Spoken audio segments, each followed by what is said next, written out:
इस मंच पर उपस्थित सभी धर्मों के रहनुमा, मेरे सामने धर्म संकट ये है कि सद्भावना मंच का सिद्धांत तो ये कहता है कि जितना समय हिंदू धर्म ने लिया, सिख धर्म ने लिया, बौद्ध धर्म ने लिया, उतना ही समय मुझे लेना चाहिए। लेकिन अजान का समय का धर्म मुझे ये भी कहता है कि लोकेश तुम्हें अपना समय सीमित करके अपनी बात संक्षेप में रख देनी चाहिए।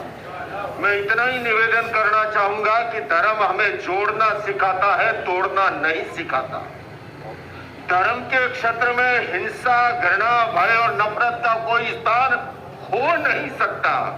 किंतु मंत्री साहब, मैं आपसे निवेदन ये भी करना चाहता हूं, ये 2024 से पहले का ट्रेलर इस देश में शुरू हो चुका है। अगर इस देश को संभालना है तो आज इस मंच से, आज इस हॉल से जो सद्भावना सम्मेलन शुरू हुआ है, अब ये संपन्न नहीं। निकल पड़ो यहां से।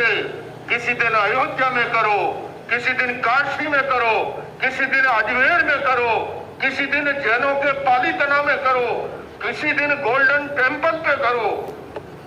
क्योंकि मुझे जो आसार लगते हैं, मीडिया को तो यहां से काफी कोसा गया, लेकिन उससे भी आगे अगर जाओ तो ये राजनीतिक दल अपने स्वार्थ के लिए, अपनी कुर्सी की रक्षा के लिए या हमेशा हमेशा के लिए काबिज होने के लिए जो नुस्खे आजमा रहे हैं, उसके संकेत अच्छे नहीं हैं।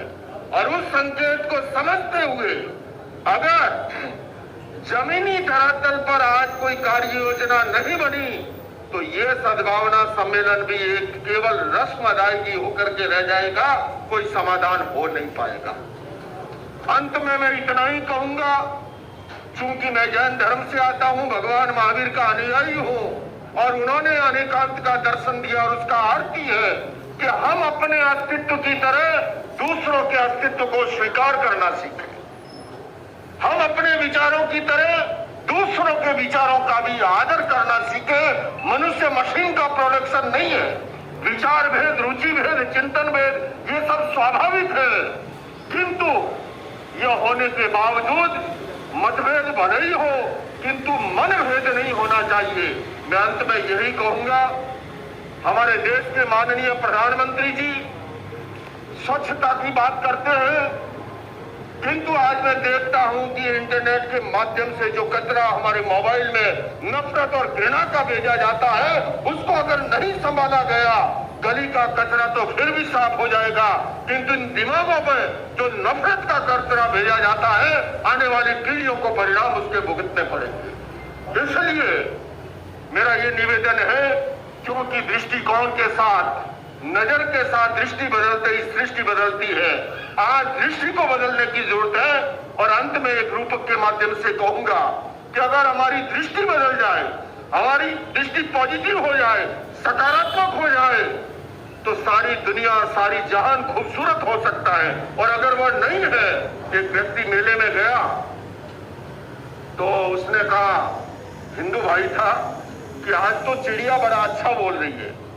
तो किसी ने कहा, जी चिड़िया का बोलना अच्छा और बुरा क्या? बोले नहीं नहीं नहीं, आज तो चिड़िया कह रही है राम लक्ष्मण दशरथ, राम लक्ष्मण दशरथ, राम लक्ष्मण दशरथ। तो वहां से एक मौलाना साहब गुजर रहे थे, उन्होंने कहा चिड़िया की आवाज तो मुझे सुनाई दे रही है। चिड़िया तो कह रही है सुभान तेरी कुदरत, सुभान तेरी कुदरत, सुभान तेरी कुदरत। वहां से किराना का व्यापारी था, उसने कहा चिड़िया की आवाज तो मुझे सुनाई दे रही है। चिड़िया तो कह रही है हल्दी मिर्च ढकरक, हल्दी मिर्च ढकरक, हल्दी मिर्च ढकरक। वहां से एक तरकारी वाला गुजर रहा था, उसने कहा चिड़िया की आवाज तो मुझे सुनाई दे रही है। चिड़िया तो कह रही है गाजर मूली अदरक, गाजर मूली अदरक, गाजर मूली अदरक। वहां से एक इनकी तरफ पहलवान साहब गुजर रहे थे, उन्होंने कहा जी चिड़िया की आवाज तो मुझे सुनाई दे रही है। चिड़िया तो कह रही है, चिड़िया तो कह रही है कि धन मुदगल कसरत, धन मुदगल कसरत, धन मुदगल कसरत।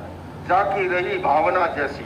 बंधुओं और बहनों, अगर हमारी भावना ठीक नहीं है तो सब कुछ हमें उसी तरह नजर आएगा। आज इस इंटरनेट के माध्यम से हमारी इस दृष्टि को बदलने का काम किया जा रहा है, जो हमारी विरासत रही है। हमारी भारत देश की विशेषता है अनेकता में एकता की। बहुलतावादी संस्कृति हमारे देश की खूबी है, सर्वधर्म सद्भाव हमारे देश का मूल मंत्र है। आज उसके संरक्षण और संवर्धन का हम सबका दायित्व है और इसलिए मैं आपसे आह्वान कर रहा हूं कि आओ मिलकर बैठे आपस में बात करें, आओ मिलकर बैठे आपस में बात करें, 4 कदम ही सही चलने का साथ करें। यूं तो दूरी से दूरी बढ़ती जाएगी, कभी तो हम खुद से खुद की मुलाकात करें। ये खुद से खुद की मुलाकात, ये खुद से खुदा की मुलाकात, आइए उसके लिए आज ये सद्भावना सम्मेलन का यहाँ समापन न हो, यहाँ से कार्य योजना बने और कम से कम 2024 तक जो खाई चौड़ी करने के समय तक जो है ये कम से कम एक कारवां चलना चाहिए लगातार, देश भर के अंदर आग जगनी चाहिए और तभी इस देश को बचाया जा सकता है। वरना जैसे इस मंच से अनेक वक्ताओं ने कहा, इंजाम तो बहुत कुछ हो चुका है और इसलिए ऐसी कार्य योजना की मैं वकालत करते हुए मैं इंजीनियर साहब से निवेदन कर रहा हूं, इससे बढ़िया और कोई इंजीनियर नहीं मिलेगा। हमारे वक्ता ने कहा कि पुल जोड़ने वाला चाहिए, सेतु चाहिए, तो मदनी जी सेतु है, वो हम सबको जोड़ते हैं। अनेक मर्तबा हमने इनके साथ कार्यक्रमों में भाग लिया है और उसके लिए मैं जैन धर्म की ओर से आपको, जैन समाज की ओर से यह आश्वासन देता हूं, जहां कहीं भी कहेंगे हम सब साथ आपके खड़े मिलेंगे। इन्हीं शब्दों के साथ, बात सरल बलिदान कठिन है, पतन सहज उत्थान कठिन है, गाता है खंडर का हर पत्थर, ध्वंस सरल निर्माण कठिन है। तो आइए बंधुओं, हम सभी निर्माण में लगे, सृजन में लगे, समाज के उत्थान में लगे। इन्हीं शब्दों के साथ ओम आराम।